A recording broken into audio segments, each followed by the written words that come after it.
Fala, meus queridos, professor Eduardo Toledo aqui, seja bem-vindo ao curso de Construção Civil. Na aula de hoje, aula 11, vamos falar um pouquinho sobre concretagem. Bem, os objetivos da aula são destacar a importância e também a relevância, né, dessa etapa que se chama concretagem ser acompanhada por um profissional habilitado, né? Dada a sua importância e relevância também nas etapas posteriores e também na durabilidade e qualidade da edificação. Além de apresentar os métodos executivos para realizar a concretagem. Bem, aqui são algumas referências que eu utilizei na elaboração e preparação da aula.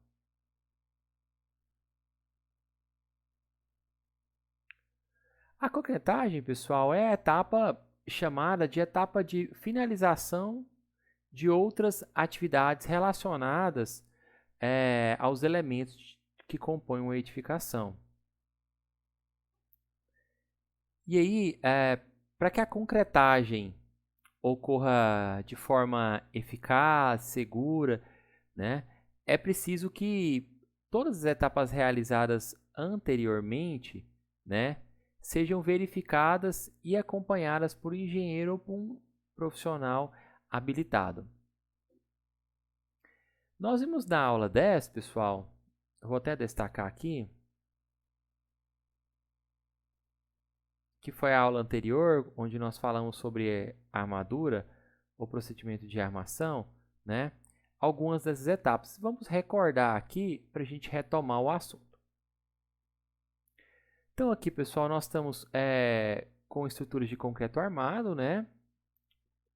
É o método de execução, o método construtivo mais utilizado aqui no Brasil, especialmente para edificações residenciais, né? Vimos na aula 8 e na aula 9 o assunto formas, né? E aí vimos desde o processo de fabricação, né, ou confecção, né, que é com base no projeto de formas, ok? Faço corte, né, montagem, pré-montagem, depois a montagem das formas em conjunto com os cimbramentos e escoras, né? A posicionamento da armadura, que nós vimos na aula de número 10, né? Posicionamento da armadura no interior da forma. E aí, depois desse procedimento, eu já venho para essa etapa aqui que a gente chamou de etapa de número 1, né? Vamos ver aqui no próximo slide. E aí eu já posso, pessoal, colocar os embutidos, né? Nós vimos na aula passada também que esses embutidos, nós estamos nos referindo à parte elétrica, né? Os eletrodutos, ok?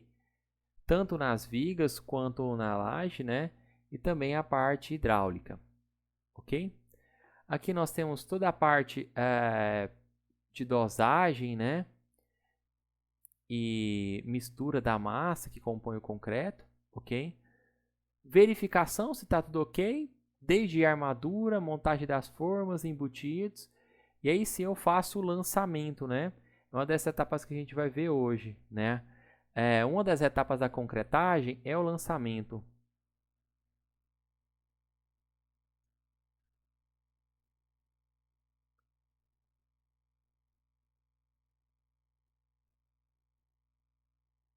Depois o adensamento, nós vamos ver que também é uma etapa bastante importante do procedimento de concretagem, o adensamento, né? Vamos entender qual que é a relevância desse procedimento de adensamento para a edificação como um todo depois, ou para a peça ou o elemento está sendo concretado. A cura, né, e depois a desforma, né, desmoldagem. Então, pessoal, falando especificamente da concretagem, nós temos a normatização, né, a NBR 14.931, né, que ela é de 2004, então em vigor em 31/5/2004, né? Ela fala sobre execução de estruturas de concreto armado, os procedimentos. Então, tem vários procedimentos, inclusive alguns procedimentos que nós já estudamos em aulas anteriores, né? Essa norma estabelece os requisitos gerais para execução e estruturas em concreto. Em particular, ela define os detalhes, né, da execução das obras de concreto, cujos projetos tenham sido elaborados com base na 6118, tá bom? Bem, ela se aplica à execução de uma estrutura, né, conforme definido o projeto de estruturas, de concreto armado, o projeto estrutural. E ela é utilizada tanto para estruturas permanentes como para estruturas temporárias, ok? Aqui eu tenho um recorte, né, do site da BNT Catálogo para identificar se a norma ainda está em vigor, né, pessoal? Essa norma ainda está em vigor, ok? É uma norma que teve início, como eu já mencionei, 31 de 5 de 2004, né? Se você quiser acessar esse QR Code aqui, basta apontar a câmera do seu celular para o QR Code, você vai ser direcionado para o site da BNT Catálogo.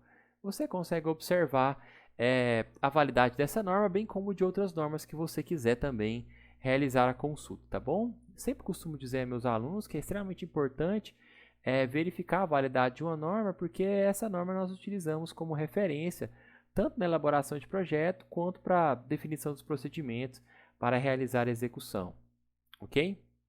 É muito importante que você esteja pautado na última norma vigente. E aí, pessoal, falando sobre concretagem, né? Vamos falar um pouquinho das generalidades. De todos os itens que compõem esse procedimento, né? Chamado concretagem, ok? Então, a primeira coisa que deve ser feita, basicamente, é definir a equipe, né? Definir a equipe que vai participar, né? Que vai participar do procedimento de concretagem. E a escolha e a definição dessa equipe depende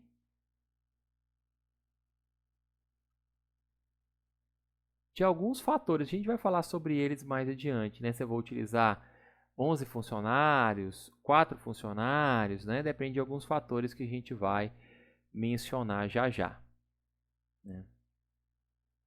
Bom, depois de definir a equipe, é importante também pensar sobre o transporte, né?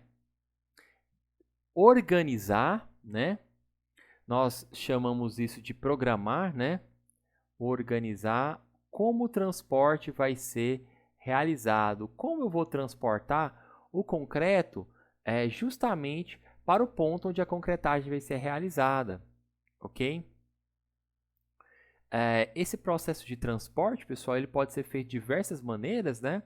Nós vamos ver também todas essas maneiras e elas influenciam também na velocidade, né? Da finalização do empreendimento, bem como outras coisas também. O lançamento do concreto, né? Como o concreto será lançado. Procedimento chamado de adensamento. Como esse adensamento vai ser realizado. O acabamento, digamos que é a parte quase que final, né? E depois a cura, tá bom? Vamos falar sobre cada um desses processos ou desses procedimentos de forma separada. Então, iniciando, pessoal, pela definição da equipe, né? Então, aqui vocês podem observar na imagem, que é à esquerda da tela, né? A concretagem de uma laje, né? E aí já tem uma equipe, já despejando concreto, ó, com mangote aqui. Vocês podem observar, ó, né? Mangote que sai o concreto. Já tem uma equipe realizando a vibração do concreto, ok? E tem uma equipe realizando já, pessoal, o procedimento de nivelamento. E aí depois do nivelamento a gente já vem para o procedimento de acabamento, né? Vocês podem observar, nessa mesma laje aqui, nós temos diversos funcionários, diversos operários, ok? Justamente para dar conta de todas as etapas que têm que ser executadas, né? Avaliando a imagem, podemos destacar também alguns itens que nós vimos anteriormente, né? Como a armadura, olha. A armadura. Né? A gente pode observar aqui os espaçadores, né? Ok? E assim por diante.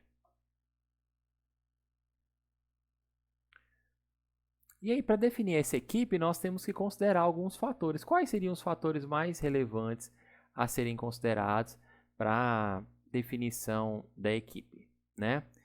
Primeiro, a modalidade de preparo do concreto, né? O concreto vai ser rodado na obra, ele vai ser compro de forma industrializada de uma concreteira, né? Depois, da quantidade de elementos, né, e dos elementos que serão concretados de forma simultânea, ok? E também do tamanho do empreendimento. Existem outros fatores aqui que a gente não vai entrar no mérito não, tá? E aí, eu vou destacar aqui algumas informações. Isso aqui foi tirado de um material da ABCP, tá bom? De 2013, tá?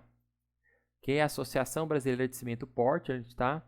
Eles mesmos que definiram essa quantidade de operários ou esse número de pessoas na equipe para executar esse tipo de elemento estrutural. Aqui a gente está falando de pilar, né?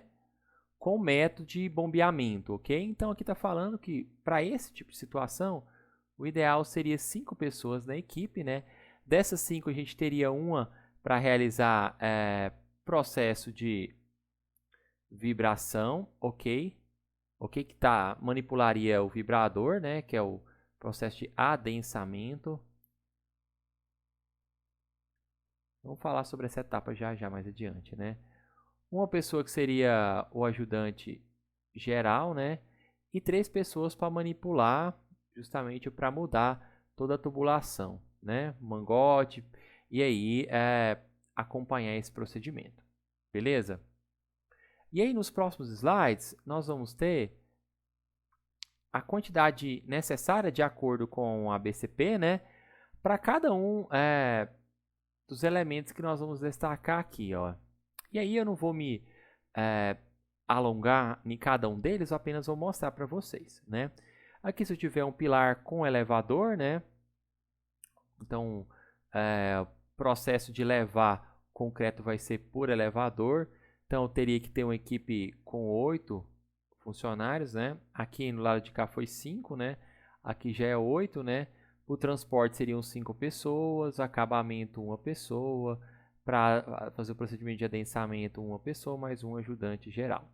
E aí o posicionamento na laje seria mais ou menos esse. Pilar com grua, né? Vamos ver já o que significa essa grua. 4 pessoas também, distribuídas da seguinte forma.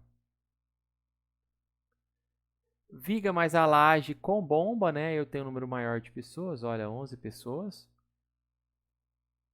Viga mais laje com elevador, mais operários ainda, né?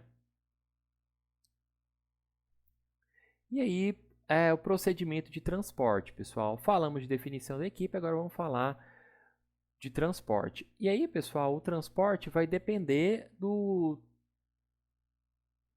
tempo necessário para realizar o transporte vai depender basicamente do tipo de transporte adotado, né?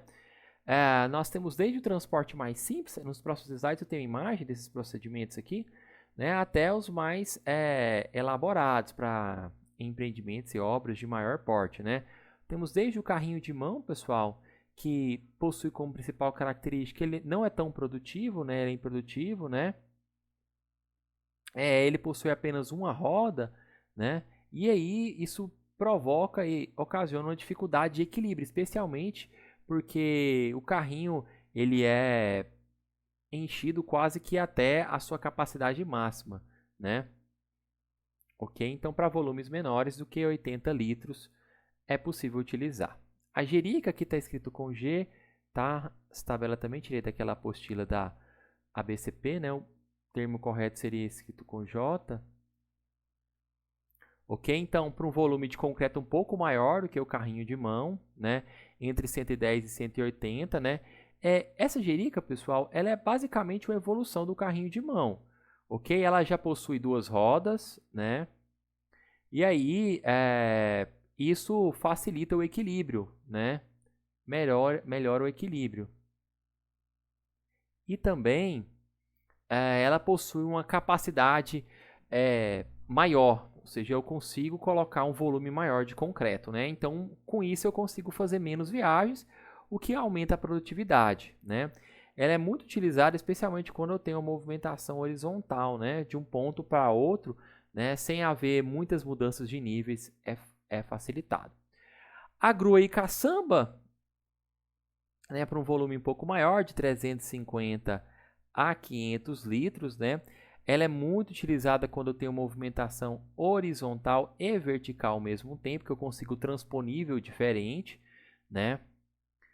É um abastecimento descontinuado, ok? Porque eu tenho que encher a caçamba, né? Levar do primeiro pavimento onde está a produção do concreto, onde o caminhão está, né? Levar para o ponto onde vai ser realizada a concretagem, né? A partir de uma grua. Realiza a concretagem, né? Essa caçamba parece um cesto gigante. Realiza a concretagem e aí depois eu tenho que voltar justamente para colocar novamente o concreto dentro da caçamba e fazer esse procedimento novamente, né? A vantagem é que eu não utilizo o elevador, ok? Então o elevador pode ser utilizado para outro procedimento, né? Então deixa o elevador livre, né? Então libera o elevador, ok? Esse elevador aqui, pessoal, aquele elevador mais comum, elevador com cremalheira que a gente está falando, tá bom? E a bomba, né, pessoal? Eu tenho um fluxo contínuo, né? E aí eu reduzo na mão de obra porque o processo é quase que todo mecanizado, tá bom? Facilita bastante.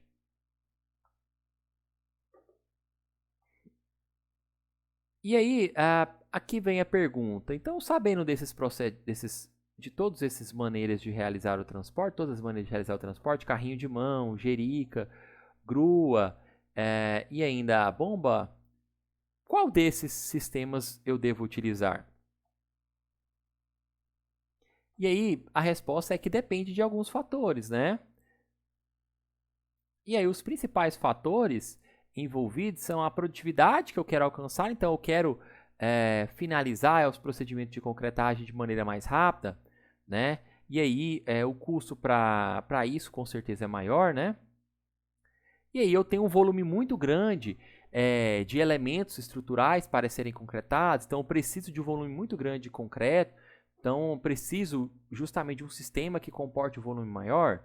Né? Então, são os principais fatores que influenciam a escolha e definição do sistema de transporte utilizado para a concretagem de elementos de um sistema de concreto armado.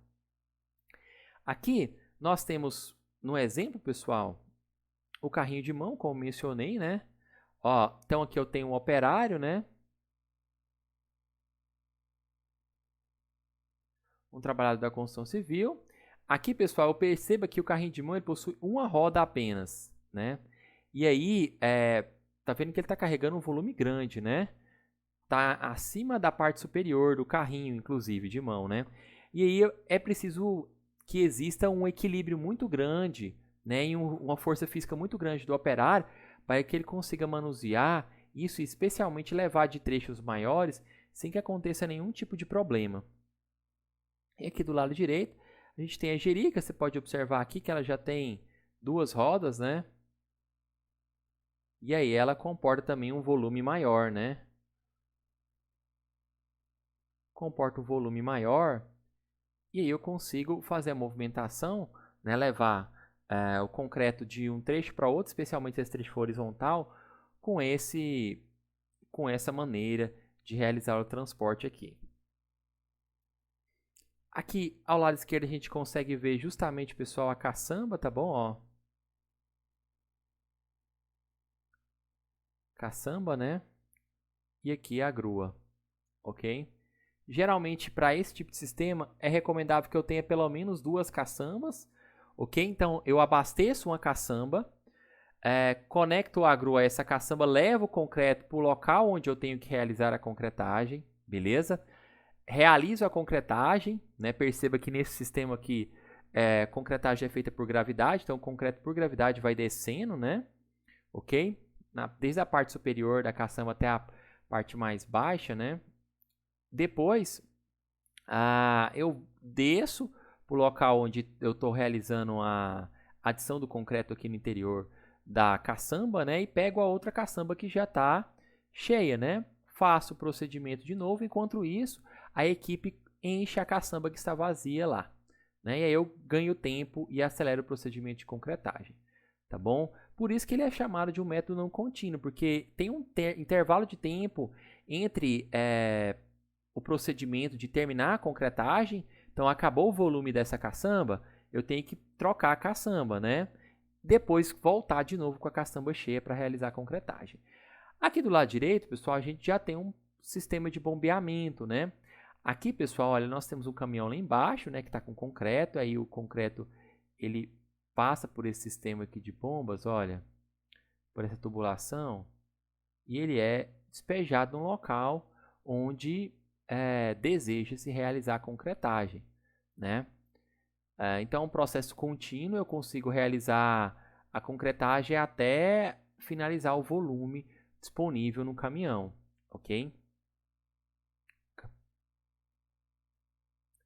Bom, sobre um gráfico que mostra o grau de racionalização e o grau de mobilidade.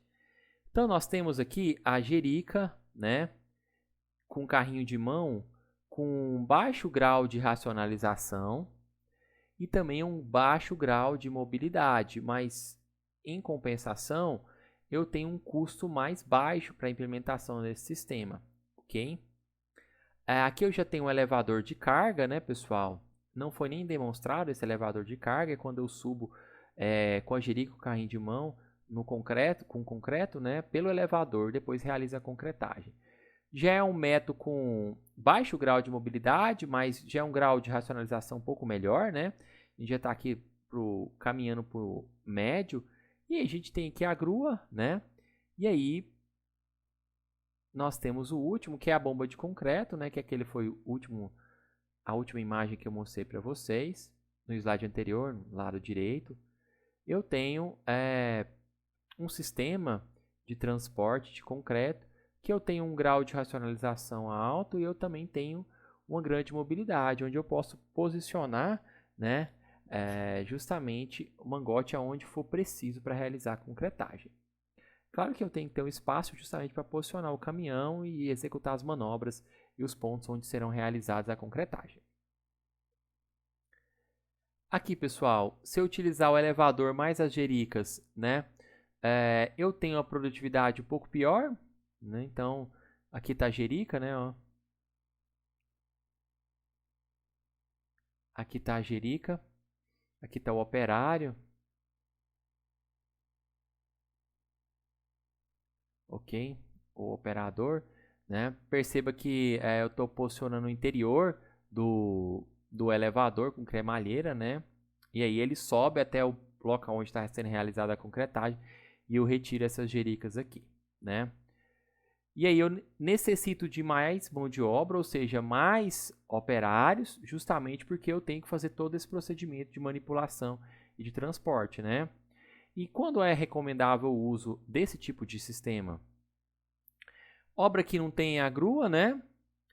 Dificuldade de acesso com bomba de concreto, ok? E eu tenho um pequeno volume de concretagem, né? Eu não vou executar um volume elevado de concretagem de forma simultânea, né? Então, o sistema de transporte elevador mais jerica, né? A gente pode observar aqui todos os procedimentos, né? Desde pegar a jerica aqui, olha. Vou colocar de outra cor.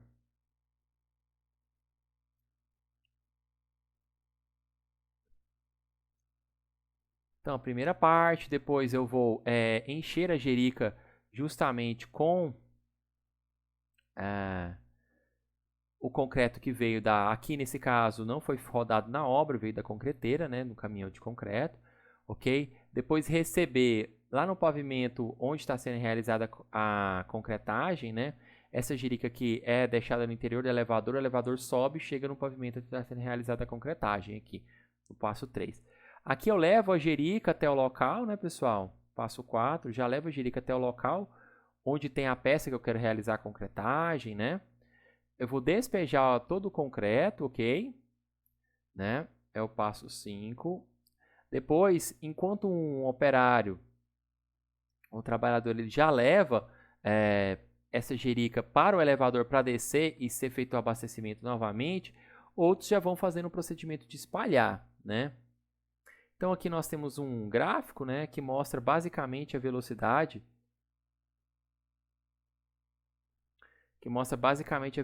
de concretagem utilizando esse método aí. A grua, ela necessita de 2 caçambas, como eu já mencionei, né? Uma para transportar, né? Essa aqui é a caçamba, olha. Uma para transporte e outra para ficar sobressalente, né? Para quando eu descer essa já esvaziada, eu subir com outra já cheia, para ganhar tempo, né? Mais eficiente que o bombeamento em concretagem de pilares e vigas, né? Que eu preciso encher só um volume, então é mais fácil. Quando utilizar? Obras que possuem gruas e elevadores para uso com diversos serviços. Sistema de transporte da grua, né? Então a gente tem aqui a caçamba. Eu utilizo a grua para transportar a caçamba, né? De um trecho a outro, ok? E aí tem um gráfico que mostra a comparação do método de transporte utilizando elevador e do método de transporte utilizando grua, né? Aqui na horizontal eu tenho justamente essa velocidade, né? Então a gente pode observar que utilizando uma grua, ela é bem mais rápida do que utilizando o elevador, ok? Sistema de bombeamento, a vantagem é que eu utilizo um número menor de mão de obra, menos funcionários, né? Necessita de basicamente 2 frentes de trabalho. Uma vai fazendo o espalhamento à medida que... aqui eu tenho um mangote, olha. Que vai despejando concreto, né? Aqui eu tenho concreto, ó. E aí uma equipe vai realizando o espalhamento, né? Aqui já está fazendo espalhamento, geralmente feito com enxada, tá bom? Ou com rodos próprios para isso. Fazendo espalhamento, ok? E aqui já tem a equipe fazendo processo de adensamento. O pessoal na obra diz que é vibrar o concreto, tá bom? É muito produtivo, especialmente se eu estiver falando de concretagem em laje, né? Quando utilizar? Quando eu tiver facilidade para acessar, utilizando essa bomba, né? Eu tenho uma garantia de fornecimento contínuo, né? E geralmente utilizado para grandes volumes de concretagem. Aqui mostra o sistema de transporte, utilizando bomba, né, pessoal? E aí, pessoal, uma etapa importante durante o transporte que deve ser considerada é justamente esse procedimento de segregação aqui, olha. Quanto maior a distância ser percorrida na horizontal, né, maior será a segregação. Segregação, pessoal, é a separação dos materiais que compõem o concreto, né? De modo geral, vou até colocar aqui, ó.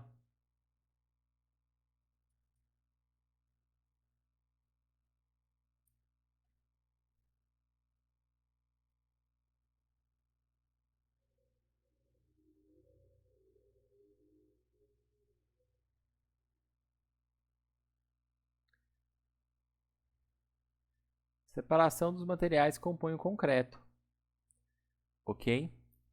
E aí, essa segregação pode acontecer durante o transporte, pode acontecer também por conta do processo de adensamento também, a gente vai ver. E aí, nós vamos encerrando essa primeira parte da aula de número 11 por aqui, deixando os demais itens a serem tratados, né, a partir do item 5, para a nossa segunda parte da aula, ok? Despeço de vocês aqui, um grande abraço.